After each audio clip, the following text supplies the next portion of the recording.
हर हर महादेव सभी को।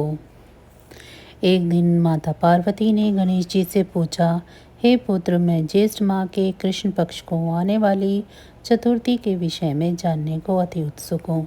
क्या तुम मुझे उस व्रत को किस नाम से जाना जाता है वो बताओगे? उस चतुर्थी पर व्रत करने का क्या विधान है और उसकी क्या कथा है, वह भी मुझे बताओ। माता पार्वती की बात सुनकर भगवान श्री गणेश बोले, हे माता, ज्येष्ठ माह के कृष्ण पक्ष को आने वाली चतुर्थी को एक दंत संकट चतुर्थी के नाम से जाना जाता है। इस व्रत का अनुष्ठान जो भी मनुष्य पूर्ण श्रद्धा भाव से करता है, उसकी सभी मनोकामनाएं सिद्ध हो जाती हैं।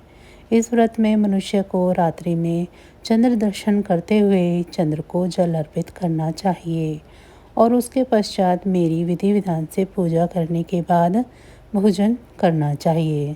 इस व्रत अनुष्ठान के फल स्वरूप मेरे भक्त के मैं सारे कष्ट हर लेता हूँ और उसके सभी कार्यों में आने वाले विघ्न को दूर करता हूँ। अब मैं आपको इस व्रत की कथा सुनाने जा रहा हूँ, अतः आप ध्यानपूर्वक सुनिएगा। सतयुग काल में एक परम प्रतापी पृथु नामक राजा हुए। राजा इतने महान थे कि उन्होंने 100 यज्ञ संपन्न किए हुए थे। उन्हीं के राज्य में दयादेव नामक एक ब्राह्मण रहा करते थे। उन्हें वेद शास्त्र में निपुण 4 पुत्र थे। उन्होंने अपने चारों पुत्रों का विवाह गृह सूत्र के वैदिक विधान से कर दिया था। एक दिन उनकी 4 पुत्र वधुओं में से सबसे ज्येष्ठ पुत्र वधु ने अपनी सास से कहा, हे सासू माँ, मैं अपने बाल्यकाल से ही संकट नाशक श्री गणेश जी का व्रत करते हुए आई हूँ। मैंने अपने पिता के घर में भी इस पुण्यदायक व्रत का अनुष्ठान किया था। अतः हे कल्याणी, आप मुझ पर इस शुभ फलदायक व्रत का अनुष्ठान करने की अनुमति प्रदान करें। अपनी पुत्रवधू की बात सुनकर उसके ससुर जी कहने लगे, हे बहू, तुम सभी बहुओं में श्रेष्ठ और ज्येष्ठ हो।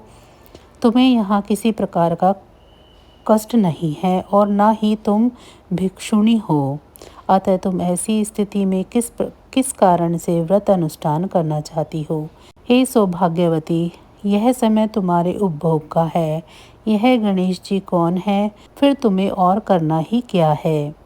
अपने ससुर के आग्रह से पुत्रवधू ने श्री गणेश के संकटनाशक व्रत का त्याग किया और अपने घर संसार में लीन हो गई। कुछ समय पश्चात ज्येष्ठ वधू गर्भिणी हुई और 10 माह के बाद उसके एक पुत्र रत्न की प्राप्ति हुई। उसकी सास उसे बारंबार व्रत करने से रोकती रही और उसके व्रत अनुष्ठान में बाधा उत्पन्न करने लगी। व्रत भंग होने के फलस्वरूप भगवान गणेश जी उस पर कुपित हुए और पुत्र के विवाह मंगल के दिन वर वधू के सुमंगली के समय उसके पुत्र का अपहरण कर लिया। इस अनहोनी घटना के कारण पूरे मंडप में हड़कंप मच गया। सभी आपस में बातें करने लगे कि लड़का आखिरकार कहाँ गया, किसने उसका अपहरण कर लिया। बारातियों द्वारा मिलने वाले इस समाचार को सुनकर उसकी माता बहुत व्याकुल हो गई और अपने ससुर जी दयादेव से रो रो कर उच्च स्वर में कहने लगी, हे ससुर जी, आपने गणेश चतुर्थी व्रत को छुड़वाकर महापाप किया है। यह उसी का फल है जो आज मेरे पुत्र का अपहरण हो गया है।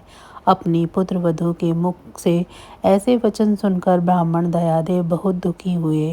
साथ ही साथ अपने पति के अपहरण की बात सुन होने वाली पुत्रवधू भी बहुत दुखी हुई। अपने पति के वियोग में दुखी पुत्रवधू प्रति माह भगवान श्री गणेश की संकट नाशन गणेश चतुर्थी का व्रत करने लगी। एक समय की बात है, भगवान गणेश जी एक वेदज्ञ और दुर्लभ ब्राह्मण का वेश धारण कर उस पुत्रवधू की परीक्षा लेने हेतु भिक्षा मांगते हुए उसके द्वार पर पधारे। ब्राह्मण वेशधारी भगवान श्री गणेश ने उच्च स्वर में कहा, हे पुत्री, मुझे भिक्षा स्वरूप इतने भोजन का दान दो कि मेरी क्षुधा तृप्त हो जाए। उस ब्राह्मण की बात सुनकर उस धर्मपरायण स्त्री ने सर्वप्रथम उस ब्राह्मण का विधिवत पूजन किया। पूर्ण श्रद्धा भाव से भोजन कराने के पश्चात उस ब्राह्मण को वस्त्र अलंकार अर्पित किए। कन्या की सेवा से संतुष्ट होकर ब्राह्मण ने उच्च स्वर में कहा, हे कल्याणी, मैं तुम्हारी सेवा भाव से अत्यंत प्रसन्न हूँ। अब तुम अपनी इच्छा के अनुकूल मुझसे वरदान प्राप्त कर सकती हो। मैं ब्राह्मण वेशधारी गणेश हूँ और तुम्हारी परीक्षा लेने हेतु आया था।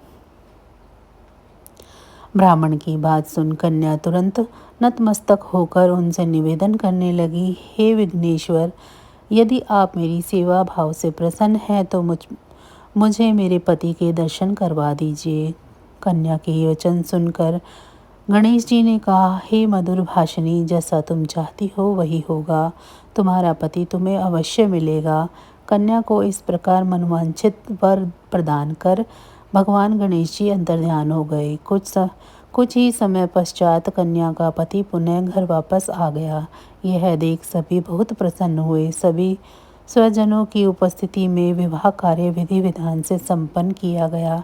इस प्रकार जो भी मनुष्य पूर्ण श्रद्धा भाव से भगवान श्री गणेश की ज्येष्ठ माह के संकट चतुर्थी का व्रत का अनुष्ठान करता है, उसकी सभी मनोकामनाएं सिद्ध होती हैं। तो बस आज की जानकारी इतनी ही थी। फिर मिलेंगे हम आपको ऐसी ही किसी अन्य जानकारी के साथ अगली वीडियो में। तब तक अगर आपको मेरी ये जानकारी अच्छी लग रही है तो वीडियो को लाइक करें। चैनल को सब्सक्राइब नहीं किया है तो चैनल को सब्सक्राइब कर लें और कमेंट बॉक्स में हर हर महादेव ज़रूर लिखें। इसी के साथ अब मुझे दीजिए इजाज़त। भगवान गणेश की कृपा आप सभी पर सदैव बनी रहे। आप सभी का बहुत बहुत धन्यवाद।